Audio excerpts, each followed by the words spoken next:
And generally speaking, if you want to have a life that is positive, you got to move.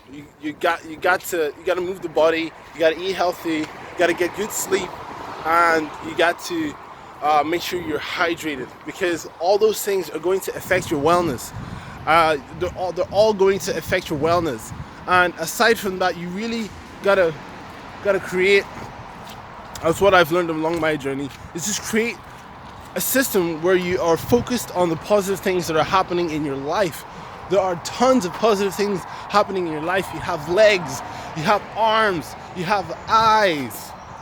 Okay, you've got a bed to sleep in. You know, you're not living somewhere where you fear getting bombed or some shit like that. You know, there's so much good stuff happening, but yet we train our minds to focus on negativity. We train our minds to focus on all the things that are going wrong in our life. We train our mind to focus on all the problems that we have. Whenever, like, if you look at it from a different perspective, someone out there would do anything to be in your situation. They would do anything. So a good exercise you can do is just ask yourself, what positive thing happened to me yesterday? I mean, yesterday, I remember talking to a friend and laughing. You know, I was like laughing on the phone, and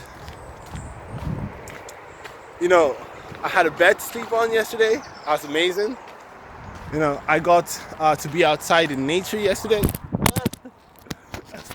I dropped my phone and it's fine. So ask yourself this question: what positive thing happened in my life yesterday, or this week, or ever? You know, and sit with it, savor it like a good banana smoothie. Savor it like a good banana smoothie.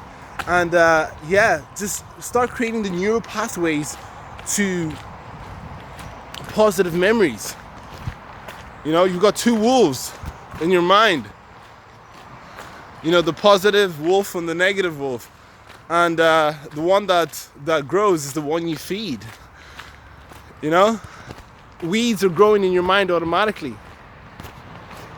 And if you don't be the gardener of your mental garden and take out the weeds and plant flowers, positive flowers, then weeds will grow automatically. You know? And it's a daily practice. Or at least tend to it most often, because if you don't, the weeds will take the garden. There's no doubt about that. You know, your focus is the rain.